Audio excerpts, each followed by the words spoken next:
great? And for 5 minutes, we did that house party thing, and then everybody just dropped that. Remember house party? Yeah.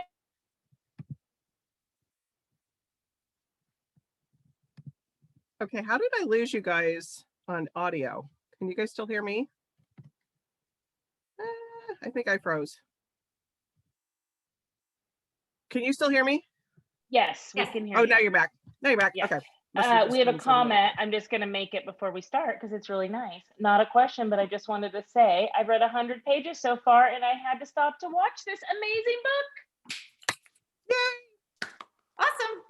All right. Yep. Well, I think we've given Facebook and everybody looks like they've settled in as far as coming into the webinar here. So I'll just real quick tell you a little bit about Warwick's. And welcome, Patti, to virtual Warwick's, like we were saying. I'm so happy to be here. I can't wait till it's real, but I'm thrilled. I know. And Liz and Lisa, couch surfing has been just so much fun with you guys, and we're coming up on a year on doing it. Right. So it's been something else. So I see that Maria, you raised your hand. Go ahead and put whatever you're going to talk about into the comment section, because that's where we're going to be doing most everything, because Liz and I are kind of going back and forth between what people are going to write in the chat and in the Facebook comments. So anyways, we'll make sure it gets, whatever your comment or question, we'll make sure it gets answered or heard. So don't worry. So like Liz mentioned earlier, in case you missed it, I will be both on the Zoom chat and in Facebook putting in Patti's book. Who's got a copy to hold up? I don't have a copy. Oh, shoot. I do. Lisa I was going to say, Patti, her... where's yours? I can put in my background. I have to get up and go get it. I can put mine. Hold on. I think I have mine right here. Here, I can put your book in my background. I'm not in front of my usual bookshelf. So. There you go. There it is. Where so I'll be putting that into the comment. Right. Here comes Liz. It's in the other room. It's fine. All right. Sorry. And you also have in a the fake comment background, section. so Liz and Lisa's book, How to Save a Life, will be in the comment section, so you guys can easily click on that. If you're not familiar with Warwick's, we are located in La Jolla, San Diego, California. If you're in the area, we would love for you to stop by the store. There is nothing like shopping books at a bookstore, buying nice big stacks of books. We're doing all the protocol, masks, social distancing. We've been back open since May of last year. We're actually, though, okay, you guys, we're celebrating our 125th anniversary this year. That's amazing. Right? So we're planning a big party. So Liz and Lisa, Patti, if you're around in November, you got to come. And Liz and Lisa, I'll have a date for you on the calendar, because we're going to fill the house with all the, we're going to do it. So we figure by November we'll be pretty much able to do stuff. Oh, so sure. I'm coming. Amazing. Yeah, 125 years. Think about all that they've been through. 2 world wars, 2 pandemics. I mean, lots of stuff happened in 125 years. There was, okay, I'm sorry to take up time. We'll go a little bit later, but I thought this was such a funny little story. One of the things, like, we always worry about ebooks and what's that going to do to like the book industry, and will people read road books? We were going through the archives and there was this comment about television ruining people reading, because television wasn't invented when Warwick's was. Okay. That's crazy. It's like, think about, I mean, it's nuts. Crazy. Anyway, sorry. So I digress. I'm going to go off screen. I will be chatting with you all in the chat room. Patti and Liz and Lisa have a great conversation. See you guys in a bit. Good to see you. Bye, Julie. Bye. Well, welcome everyone to Couch Surfing. I'm Liz Fenton, and I'm here with Lisa Steinke. We've been best friends for over 30 years. We're also co-authors of 7 novels. Our most recent came out last July. It's called How to Save a Life. It's a dark, heart-pounding love story, and it has a Groundhog Day twist. You can get copies of that, signed copies of that, and all of our backlist at Warwick's. And just a note on that, even though we have been in the store, but we haven't been able to go to the store often. When order online, we really need to support our independent bookstores, and it delivers fast. Like, they send it media mail, and it's really inexpensive, and my books got here in like 3 days, and I think yours did too, Lisa. So please, if you guys, on this call and you hear about a book you like, please take a few extra seconds and go to Warwick's and order it there. That Julie put so much effort to put all these amazing events together, and keep an eye on their events, because I think Warwick's has the most comprehensive list of authors and events of any bookstore that I've seen in the country. They're amazing. Anyway, after this, if you want to find Lisa and I, you can find us on Instagram at Lisa and Liz, or Facebook at Liz Fenton and Lisa Steinke, or lizandlisa.com. But we're here today to talk about Patti Callahan. And my printer's broken, so I had to pull up your bio on my phone. Hold on. Okay, here we go. All right. So let me tell you, we love that. Sorry, it's on my phone. We love Patti, and we are huge fans. We're so thrilled to talk to her in person today. And she's a New York Times and USA Today bestselling author of 16 novels and podcast host. She's the recipient of the Christie Award, a 2019 winner Book of the Year, the Harper Lee Distinguished Writer of the Year for 2020, and the Alabama Library Association Book of the Year for 2019. She's the co-host and co-creator of the popular weekly online Friends in Fiction live web show and podcast with a lot of our friends that we love. Patti is also a contributor to the weekly life lesson essay column for Parade magazine. A full-time author and mother of 3 children, she now resides in both Mountain Brook, Alabama, and Bluffton, South Carolina, with her husband. Her latest novel, Surviving Savannah, was published on March 9th. Welcome, Patti.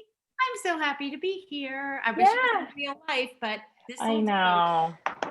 A couple Hopefully glasses of soon. champagne would be amazing with this. Oh my Thanks gosh. for having me. I've been looking so forward to seeing y'all instead of just us in a too. snapshot like Anna. I know. Having a I conversation. know. Well, I'm going to hand you over to Lisa, who has all the hard-hitting questions. Lisa, I already have several questions in here, but I'm going to have you get started, and then I'll jump in Let's a just, little bit. I'm sure they're better than mine. So let's just go I with know. my basic ones, and then Yeah. let's jump in on there. So you readers always have the best questions. Okay, Surviving Savannah, which is right here behind me over my shoulder, has received praise from everyone from Paula McLean to Lisa Wingate. Kristen Hanna calls Surviving Savannah a beautiful, richly detailed novel, atmospheric, compelling. And Mary Kay Andrews gave a rave endorsement video, which you posted on your Instagram. I love her. Can you tell everybody what Surviving Savannah is about? I can. Surviving Savannah is historical fiction, and it is inspired by a very true and real shipwreck disaster that happened in 1838. And it is about a group of people from Savannah, that's Surviving Savannah, and also from Charleston, who boarded this luxury steamship to head north for the summer. There was a big brag about the ship that was supposed to make everyone feel safe, which is only one night at sea. But we all know that one night can change everything. And the ship exploded off the coast of North Carolina. And that's interesting in its own right. The survival, how do people live through it? Do they live through it? But the thing that made this story, that flipped it over for me and made it even more interesting is that they found the ship. So a shipwreck hunting crew found the remains of the Pulaski at the bottom of the ocean, 30 miles off the coast of North Carolina, 100 feet deep.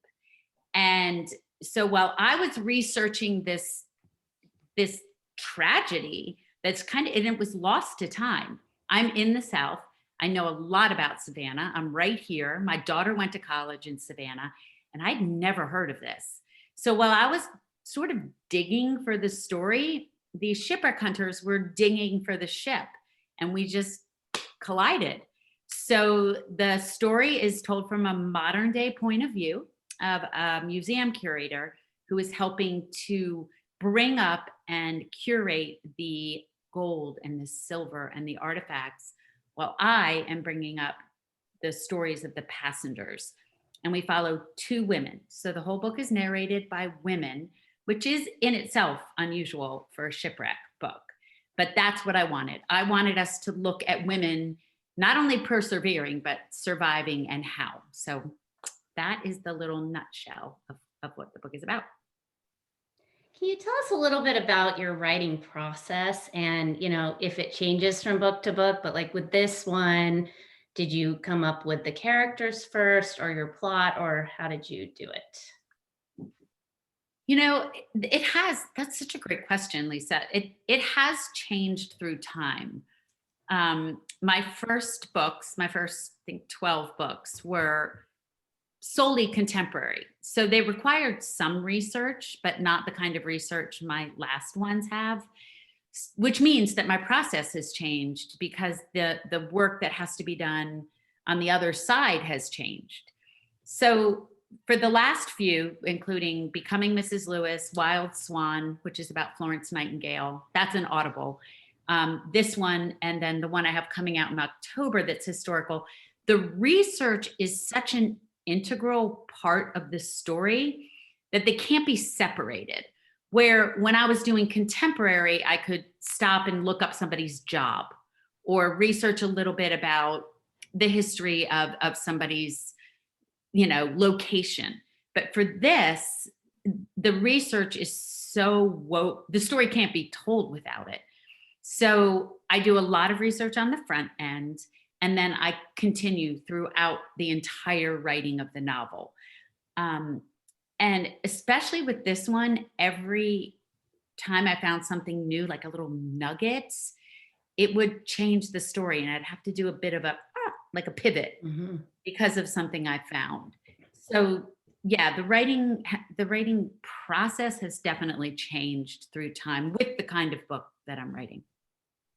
And I read that it took 3 years, Yes. start to finish, from when you started looking into this story, and then is that the case, that long? Yes, this novel took me longer than I would have liked. Right. And the research was more intense than I would have preferred.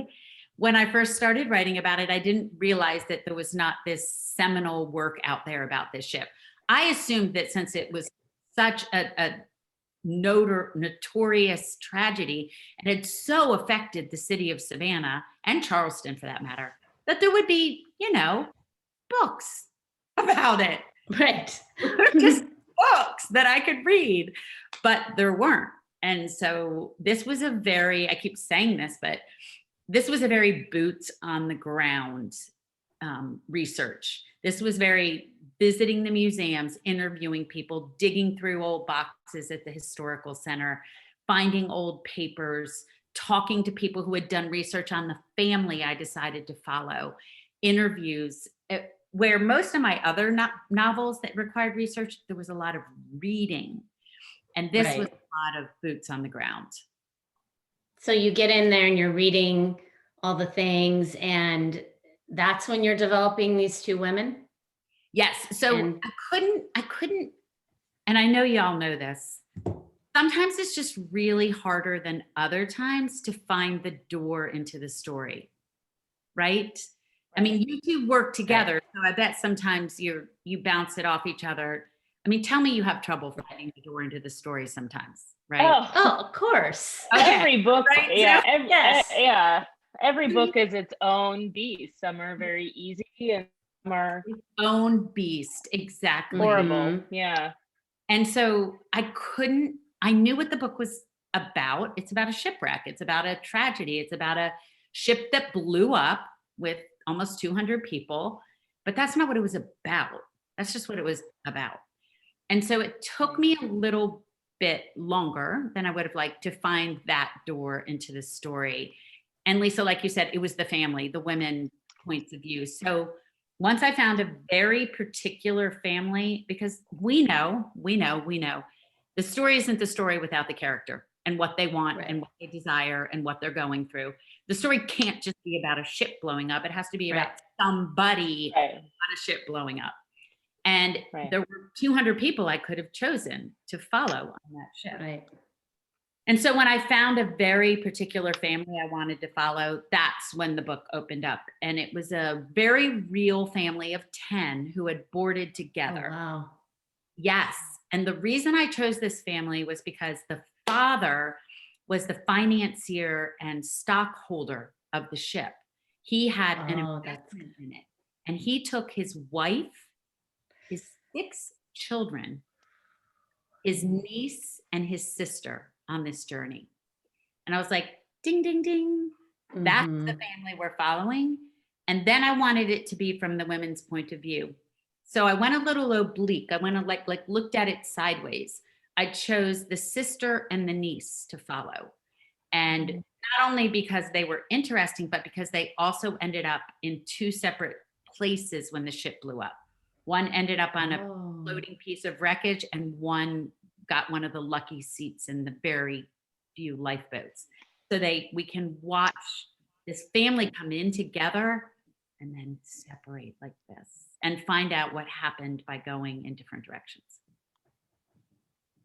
That's really interesting. And you know, it's funny that you were talking about the door to be open. Lisa and I always talk about that, and we're writing a proposal right now, and it's the narrative question. Like, what's the narrative? Because you have an event, but what's the narrative question that needs to be answered in the book? And so that's really fascinating. We have some questions here.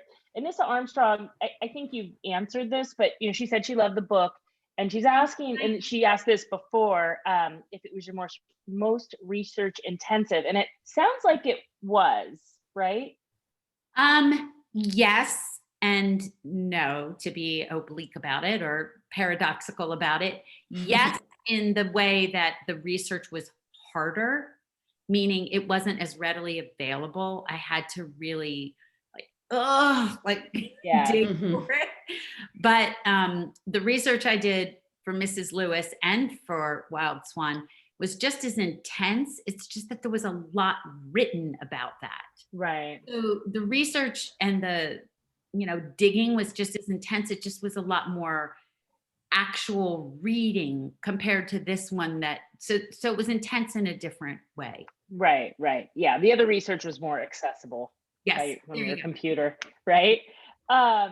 So Susie Baldwin, she says, "Hi, Patti. She's loving Surviving Savannah so much." Thank you. And then we've got Terry is saying hi from Kansas. Hi, Terry. How is your investigation with all the passengers' subsequent lives going? Oh my gosh. So Terry obviously has listened to me talk before. Thank you for coming again. I can't believe you're not tired of me. So one of the things that I did was for an earlier event, about a week and a half ago, was everybody got a ticket with a passenger's name on it. And I did research into 14 passengers and what happened to them.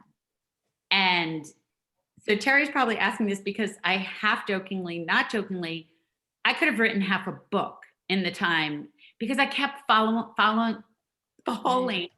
down these rabbit holes. I was fascinated. So I picked 14 people that I knew had either perished or survived, and how, on a lifeboat, or they perished when it exploded, or, I picked 14 people that I knew their destiny. And one of the things that happened with this novel was that I realized nobody had ever made a full manifest of the ship. Oh, that's interesting. Wow. And what happened to each passenger. So I took all the newspaper articles, all the journals, all the accounts, and I made the first full manifest. And then after each patient, I used to be a nurse. After each passenger's name, I put perished or survived. And then I decided to pick 14 to say what happened to them. And I really fell down a crazy rabbit hole. Like, where were they? For example, Robert Hutchinson, he survived 5 days. I just remembered this off the top of my head. Survived 5 days and 5 nights, floating on a piece of wreckage, and was saved by the Henry Camerton ship. And he lost his wife and 2 daughters on the ship. That wasn't enough for me. I figured out he was born in Glasgow, that he died in Savannah when he was 59, that he remarried and had 3 kids. Like, I didn't have to do that. The book was in the world. It was done. But I didn't really fall into this. I felt like I was honoring them in a way. So it took a lot of time. That reminds me of what Lisa Wingate did after her book. Then she went and found and then wrote a book about that. Found all the before and after one. Yeah. Yeah, you could. And there might be a cool follow-up book. Yeah, I mean, all 14 of them were fascinating. There was a woman who had her 7-month-old baby in the lifeboat, just like in the book. And, I went searching, where was she born? Where did she end up living? Right. Right. Yet none of that really, like, the book is Right. done. Right. That's But amazing. still, that's interesting for people that when they get to the end of the book, then they want more. And you have a lot of that on your On my website, which is great. That everybody should know. You can go over to her website and she has a ton of additional information. So if you're clamoring for more, which sounds like people are, then you can go there. Yeah, Terry has a follow-up comment. She said, when I heard you did this, I wanted a summary of these people's histories. You need to write a book. They need to create a museum and use your info like they have with the Titanic. I love that you did this. Beth commented earlier about Warwick's 125 years as a bookstore is nearly incomprehensible. I agree. It's amazing, especially when Julie put it in perspective. We've got a question from Kathleen Carter. Hi, Who we Kathleen. love. Hi, Kathleen. I miss Kathleen. Hi, lovely ladies. So excited to be here. My question is about the mythologies of Savannah and its past and how you uncovered the truths behind those mythologies in order to tell this story. That is such a great question from our Kathleen, which is led to the novel completely shifting. So here's the story. I was working with the shipwreck hunters during the whole writing of this novel. They would send me pictures of artifacts or things that they found at the bottom of the ocean, and I would work them into the novel. So they found a pocket watch with the hand stopped at 11:04 p.m., which is when the ship blew up, and I would work it into the novel. Well, one of the things they found was sterling silverware. And it was all in a big pile together, which meant that it had probably been in a wooden case. And the wooden case over the past 184 years had deteriorated. And so it's just sitting there at the bottom of the ocean, a pile of sterling silver. Ladles, forks, spoons, a mustard spoon. Who takes their mustard spoon on vacation? Well, these people do. But it had a monogram on it. And I became mildly obsessed, which is an understatement, about who the silver belonged to.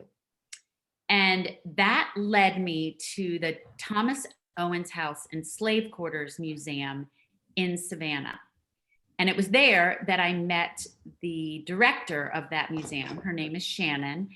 And I was only looking for who the silver belonged to. I was looking for an education on how to use the markings on the back.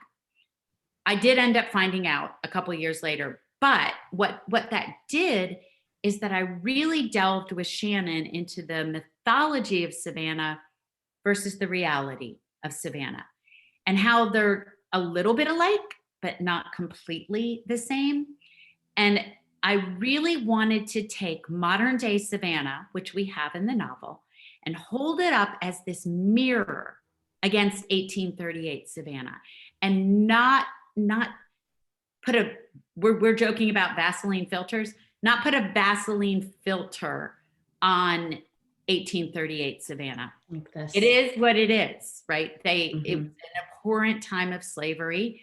Enslaved people were on the ship. The museum in Savannah had completely refurbished the slave quarters so that you don't visit this antebellum house and just admire its beauty. You see why these people got to live in this kind of beauty. And one of the things I did when the book was finished is I recorded a podcast called The Untold Story Behind Surviving Savannah. And Shannon's one of the people I interview. And to hear her talk about the mythologies, and it's not just Savannah, it's any city, because every city has its origin story, right? Where it came from, who they meant to be. And Savannah is just one of those storied places that you can hear the cute mythological stories on a carriage ride. But if you want the fuller story, you have to walk into those museums and see the visual reminder of where we came from. Fascinating. I think, and again, it does remind me a little of the Lisa Wingate thing. There's just there's so many paths. I mean, you could continue this forever. That's really fast. Now I need to feel, I feel like I need, want. well, I do have more. I do have more. But Lisa, I was going to say your birthday's next week and I might buy you a mustard spoon.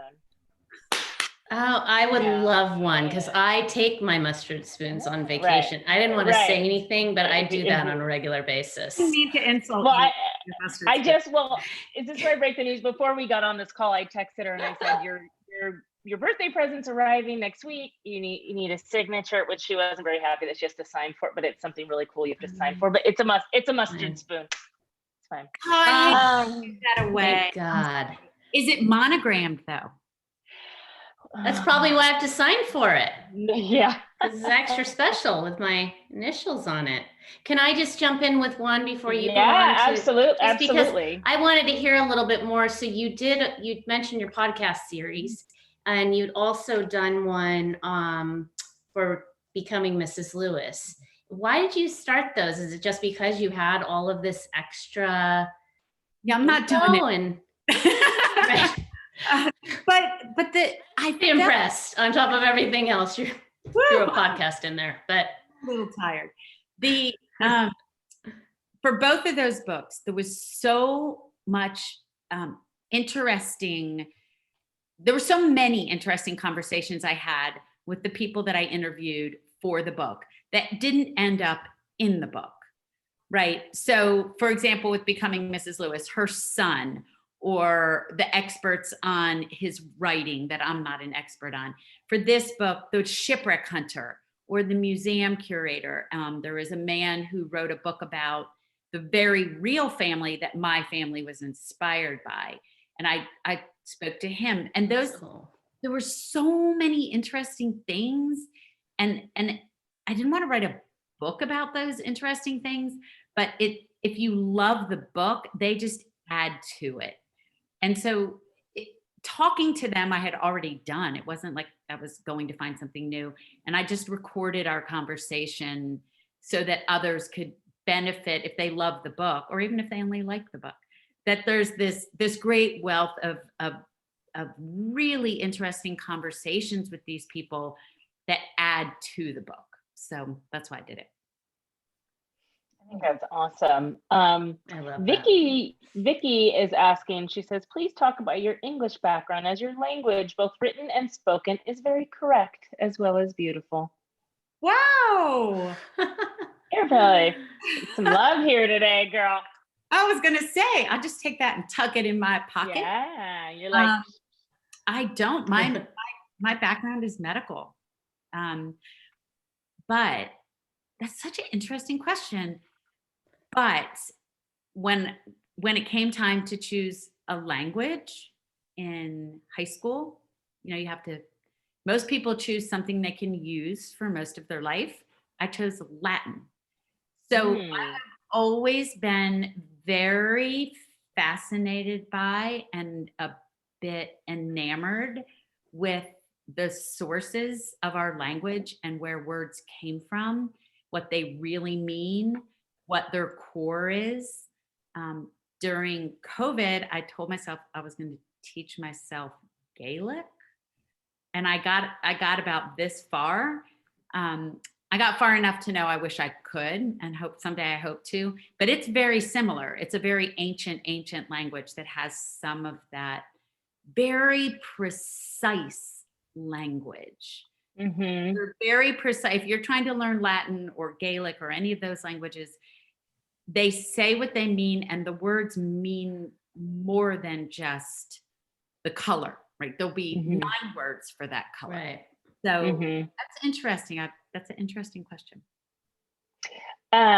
Beth had mentioned she used to give her friend Sterling tomato servers once she fell in love with hers. Google them. They are so pretty. Oh, it sounds like you're going to get a tomato server too, Lisa, for your birthday. Ooh, that's actually a more great the merrier. Yeah. Great gift. And we kind of teased you about this, but Susie is asking, would you consider writing another book telling more stories of the other survivors? Because you kind of dodged the question a little bit earlier. I did dodge, didn't I? You totally did. I don't know. I feel if anything is possible, and I do have all this information and really fascinating backstories. So I think it would make a really interesting adjunct. I'm not sure we want to read about that night again with somebody Right. else, but maybe Right. what happened to them. So one of the themes that rose up from this novel, and I've talked about it a lot, so for those who have had to hear me before, I'm sorry, but it's that theme of how do we survive the surviving, right? And so that's why I got so interested in what happened to them after. How much longer did they live? How many children did they have? Because it's not just interesting for the ones who survived, but then what? Then what happened after that? No, I agree. Sorry, I'm looking at the chat count. Julie, I did find the question in the chat. She was texting me. Well, now, sorry, I made you answer it, but I was going to let it know, but then someone else wanted to know too. So I was like, I never say never. Yeah, right. I never say. But I understand. I understand what you're saying though. So, okay, we've got a question from Facebook from Debbie Dunn. She says, hi from California. She's just been listening to the audiobook right before this. It's awesome. Love it. So actually not a question, just a comment. I chose the narrators. I think they're amazing. Yeah. Isn't that nice when you get great narrators? I do think it makes a world of difference. And when I listen to a great audiobook, I always search what else that narrator has narrated, because I think it makes, making either way. I had one, I was like, one of the narrators I chose because she had read Maybe You Should Talk to Someone, which was one of my favorite. Yeah. Lisa loves that book. I love that book. I'm obsessed with that book. I love that book. But the narrator was amazing, so I chose it. Yeah. There you go. Yeah. Terry says that's amazing. You could choose the narrators. Yeah, I mean, the process is probably like ours. Like our publisher would send us like 3 that we could listen to, and then we rank them, rank their preferences. Although we never go back and listen to it. We always say it's kind of like listening, even though we're not narrating it, listening to your words being spoken like that is almost like hearing your voice on a recording. You're like, I sound like that. Like when you hear it, you're like, I suck. Those words suck. Like it's something weird about. Yeah, it's not a good. No, it's not a good look. Lastly, and I know we touched on this in your bio, but you do it with a couple of friends of ours. But yeah, I had this question too. Yeah, just for the record. Yes. I and I know, and I'm sure everyone here, they're such big fans, would want to know about Friends in Fiction. So why don't you touch on that a little bit?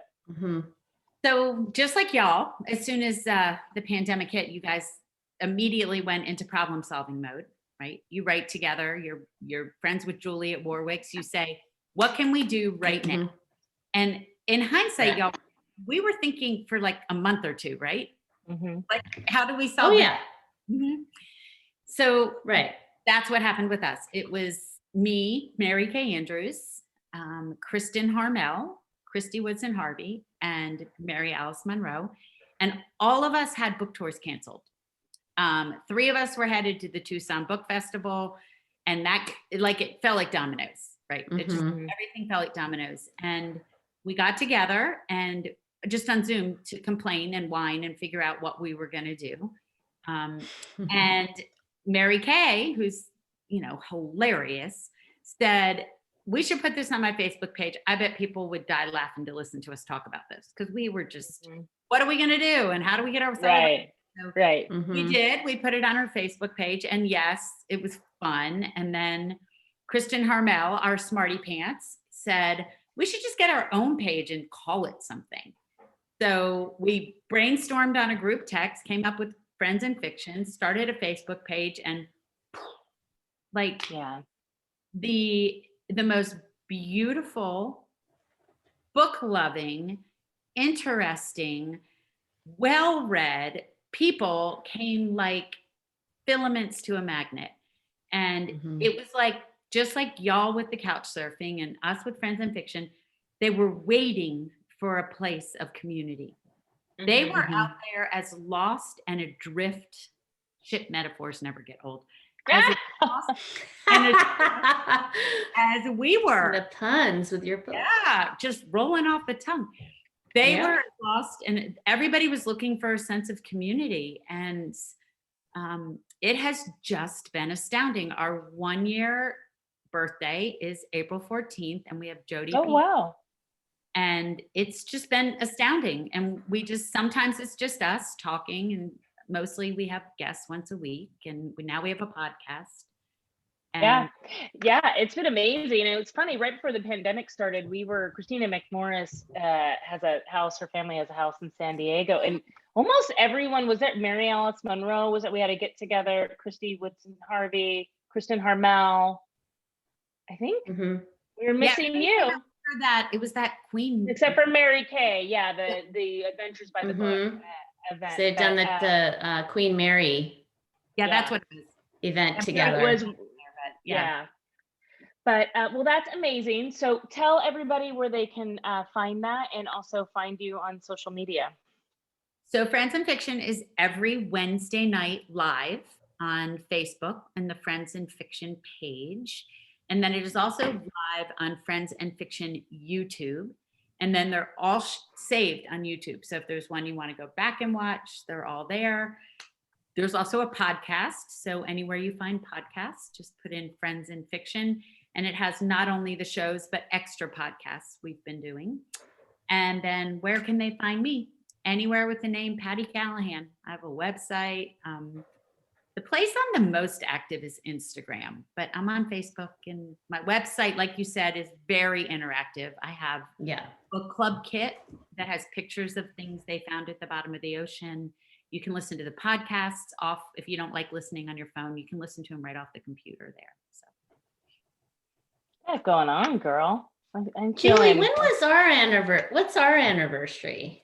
I'm gonna have to look. I think the first one we did was in April, because the first thing that because we were trying to figure this all out, and I think Warwick's did an event with Matthew Quirk on March 30th was our first virtual event, and I think we were like either the next week or the week of the 14th. Oh, look, I bet we have the same anniversary. All we should celebrate together. Well, I know. I want to have I'm looking for an excuse for a party. I'm like, what's our anniversary? I'll send you a message and a tomato thing. And I think Lisa Wingate was our first guest. I think she was. Good. Yes. That is excellent recall. Yes, Lisa was, because then it was Ariel with the bomber. I think was our second. Bomber. Yep. Bomber on our second. Well, we figured it all out. Yeah, so fun to have you today. Just to remind everyone, you can find Lisa and I at lizandlisa.com. You can find us on Instagram. We're really active there too. It's Lisa and Liz. Facebook, Liz Fenton and Lisa Stanky. And we have a podcast as well called We Fight, so you don't have to. It's great. I love y'all. Oh, thank you. I love it. We talk about everything. We've been friends for so long. We fight about everything. So we fight, and then you don't have to. Yeah. So that's awesome. Yeah. Yeah. And I can't believe we've all been doing this a year. It's amazing. It is just incredible that. So I'll look for the anniversary date, and we'll try and get everybody together and have a little celebration about that. Yeah, it'll be fun. And celebrate. So we'll invite all of the people we interviewed and have a big. Yeah, it's been fun because we used to do just the Zoom meeting, and now we have the Zoom webinar going on right now. But then we also post this out to Facebook, so we're trying to cover all. Get everybody's eyes on this stuff. Patti, I think I saw you. Didn't you do a pre pub thing at the museum? I did. I did a brought to you by Berkeley. It was they had, I think there was 5 or 6 of us. Yeah. And I did it in front of the ship model. I can't believe you remember that, Julie. Yeah. That's awesome. Yeah. It was really cool. Is that recorded anywhere that people can actually see that? Do you know? It's on my YouTube channel. Okay. It was really cool. So go to her YouTube channel to look at that. That was really awesome too. Thank you. It was fun. It was really fun. Listen, Lisa, love you guys. Love you too, Julie. Love you too. You're awesome. This was Patti, fun. I want to be your best friend, Patti. I know. But I have a best friend already. I know. She texted me on the side about you. She's like, I love her. Like during your best friend. I'm like, oh, you're my best friend. Okay. Yeah. She just fine. She's like, we'll fight about it. And then we'll Is do a that podcast Started about texting it. me about you, Yeah. letting you know. I'm Well, seeing cocktails. I'm seeing Kristen. We will get Kristen Hannah. We got to have like a big party. Oh yeah, Yeah. Somewhere we there's do. a big party in our future with all of we're this. having With it hugs, immediately. with like real freaking hugs. Yes, Yeah. like Yes. I know Oh. what I need to ask. Did you guys ask this? And I'm going to ask you, Liz and Lisa, too. We have a couple minutes here to go. We always like to lift up somebody else's book. So who are you? Who would you want to lift up today? Let's start with So, you. I don't have it in front of me, but I'm so so, many to choose excited from. for Paula McLean's new book, When the Stars Go Dark. Ooh. It is So good. astounding. It is so flipping good. Yeah. Ooh. Yeah, it's really good. When the Stars Go Dark, I think, and we're hosting her, I think April, I Let me think find we're them. hosting her in April sometime. So look at Warwick's website because she's just so lovely too, and love that book.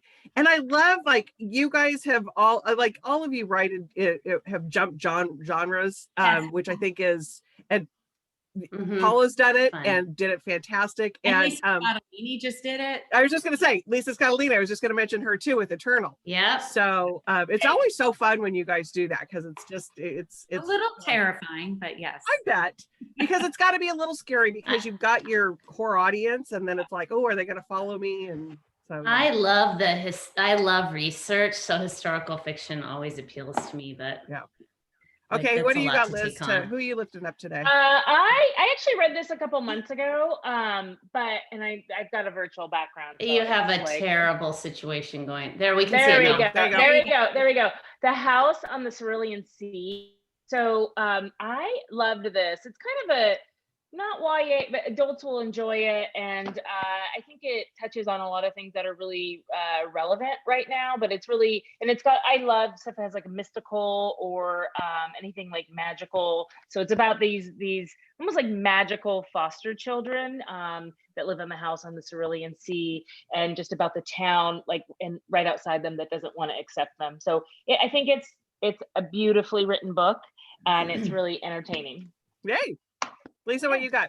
I loaned it to my friend immediately, but I just read We Begin at the End Oh, by Chris Chris my Whitaker. God.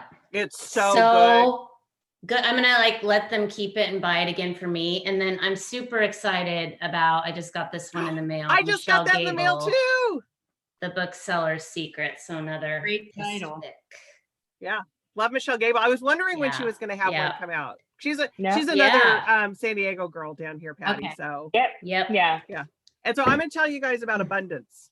Abundance. And this Ooh, I love the is, oh, it's such a good book. And this is by Jacob I can't say his last name, but anyways, you can see it there. That's okay. Basically the premise is it's a measurement of a man and his son's life by the dollars and cents they have in their pocket.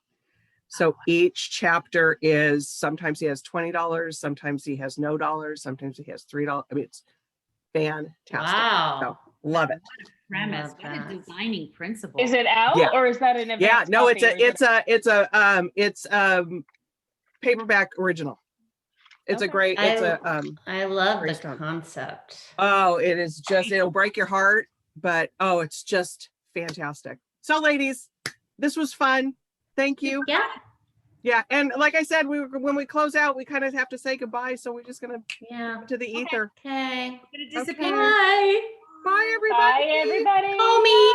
Bye.